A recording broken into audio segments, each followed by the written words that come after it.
And so these two fellas are going viral right now, and I wanted to make an educational video throwing some training at home ideas at you. And welcome to the Exercise Science playlist, where I normally go through some type of meta-analysis and communicate it to you. In this case, I'm stealing Greg Nuckols. And so before we start, this video is dedicated to my new baby Charlie. And don't worry, I am putting BCAA in your milk, anabolic infant. And so before we start, I just want to thank you for watching the videos. Thank you for supporting the channel. Thank you for watching, interacting. I greatly appreciate it. And the only way really that I can express it is just to say thank you. These guys. No gym needed. Most shredded physique. It shows people achieving their goals with very little. And so these pictures suggest some anabolic use perhaps, but when you watch the actual video with these guys, when they're not flexing and with perfect lighting and with baby oil, they have what could be a completely natural physique. Unsustainable for most people?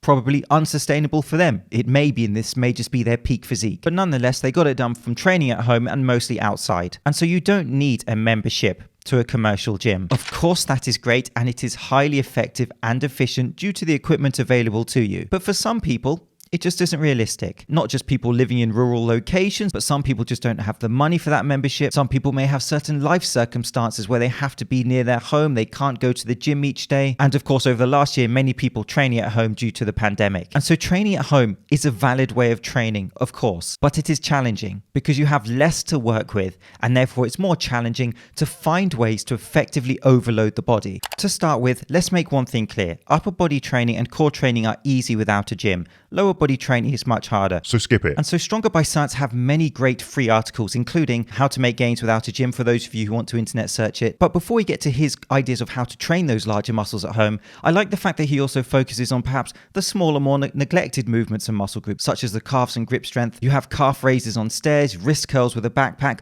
Are they perfect methods? No. Are they better than the equipment in the gym? No. But you can get it done and essentially challenge your body. And when it comes to training of any type, it essentially just comes down to challenging your body. But to the big boys, with absolutely no purchases whatsoever, a variety of push-ups are on the table. If you think regular push-ups are too easy, elevated push-ups with your hands on some books or hands and feet on chairs to extend the range of motion are a good option to make things more challenging. Single arm push-ups are enough to provide a great challenge for almost anyone who isn't really light or really experienced with bodyweight training. Or you can do plyometric push-ups in the rain, followed by the gun show.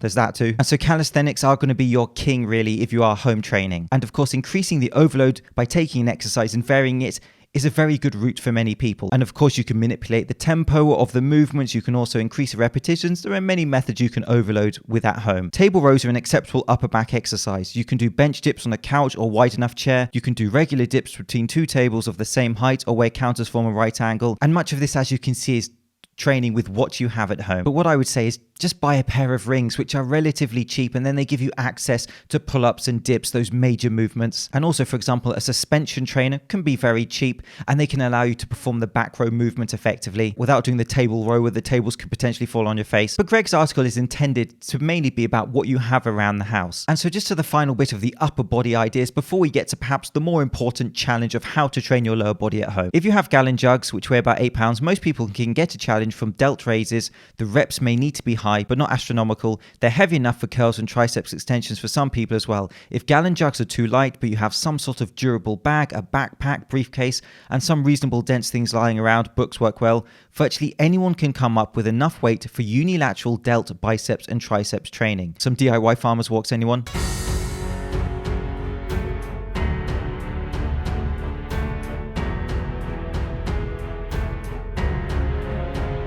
I had to touch on this guy who literally built his own gym, aptly nicknamed as Mr. Titanium. You have no idea how much I want to steal that name. But so he does have a gym, but made out of tires and metal things. And so it does kind of fit with the theme of this video, that some people just don't have access to large commercial gyms, but are still getting it done. And so you get the idea. Obviously, the more famous he's become, there will be Gymshark shorts and perhaps a bit of commercialization with the post, for example. But nonetheless, he did create a DIY gym to start off with, and he did achieve results. And so I just think it's a really interesting thing to see. And that kind of ethic, if you like, of just making do with what you have and that consistency and hard work. Having said that, there will be these comments which are worth a discussion.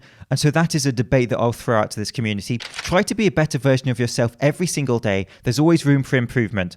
Couldn't agree more. And so these lads do have dumbbells, which of course are a great versatile tool for home training. And you don't have to buy the more expensive dumbbell sets if you are training at home. You can get some of the cheaper plasticky type plates And you know what? For purpose, they will do the job. And then we get to the core training. The backbone of the body, if you like, is vital for human performance. Being able to maintain a strong and stable core whilst performing distal movements is essential. For core training, sit-ups and crunches are obvious options. Dead bugs and leg raises are probably better options. All sorts of planks are fantastic. Most people won't be able to do a super long lever plank while maintaining a neutral pelvis. So that will provide a good goal for most people to work towards. If you have any sort of reasonably large ball lying around, like a basketball or football, you can walk hand over hand on the ball to use it like an ab wheel. For even more of a challenge, you can build towards human flags or dragon flags. As much as home training and calisthenics are viable options, of course, overloading the lower body with little to no equipment is tough. For lower body training, things get more challenging. It's hard to replicate axially loaded exercises like squats and deadlifts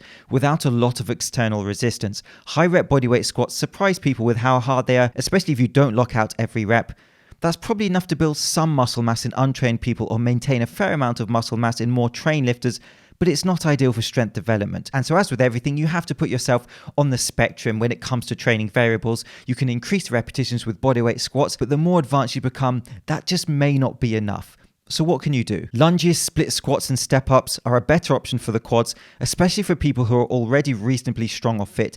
Pistol squats are also great if you can do them. If you can't, you can build up to pistols by holding onto something for assistance, or by doing box pistols by sitting down on a chair. You could use a suspension trainer, for example, to perform assisted pistol squats. If you have someone to hold onto your ankles or something to anchor your ankles, Nordic hamstring curls are fantastic. For glute training, bilateral glute bridges are a great option for untrained individuals, and single leg glute bridges are reasonably challenging even for people with a bit more training experience. Single leg calf raises are also great. Unweighted single leg RDLs may be too easy for people who are reasonably fit, but much like bodyweight squats, they can get surprisingly challenging if you do enough reps. If you go through a long range of motion, minimize knee bend, and keep the center of pressure over the balls of your feet, they can actually provide a reasonably good stimulus to your hamstrings and glute medius. For me, I have some kettlebells at home to perform that movement. Again, for me, that's just a much more efficient way of performing it. And so my takeaway from Greg's article is you do have options. Are they perfect in all cases or better than what you can find in the gym? Perhaps not, but please give me your input, because here comes the point which is absolutely vital. Please let me know. Please let people in this community know.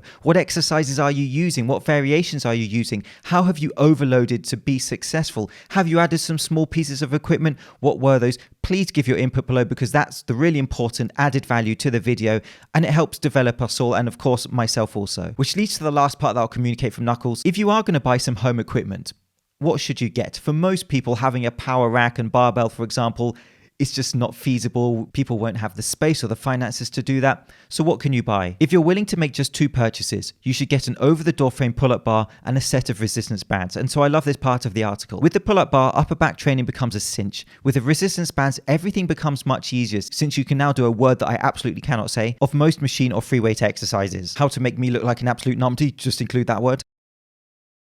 And so then in his article, he goes on to give loads of examples of how you can use these pieces of equipment to perform certain movements and hit certain muscle groups, which I'm not going to go through because it'd be too long, but you can, of course, read the article. He also suggests that if you want more equipment, beyond that, you could get a set of adjustable dumbbells, a set of gymnastic rings or suspension trainer, a single kettlebell, or a loaded sandbag if you want even more options. And Greg's takeaway message: you may be wondering how much muscle and strength you can reasonably hope to gain or maintain without gym access. Gaining or maintaining muscle really shouldn't be that much of a challenge for the most part, especially if you have a pull-up bar and a set of bands. Any exercise that takes you pretty close to failure within 5 to 30 reps while stressing the target muscles through a long range of motion will be good for muscle growth. The only muscles that would still be somewhat challenging to train would be your spinal erectors. Band-resisted good mornings just don't seem to stimulate your spinal erectors as well as deadlifts or back raises do. But they should at least be challenging enough to maintain your current levels of strength and muscularity. Otherwise, with minimal equipment and a little creativity, you can pretty easily train all other major muscle groups. And so that's a really good takeaway that I want to give to you. Thank you so much for watching. I'll see you soon.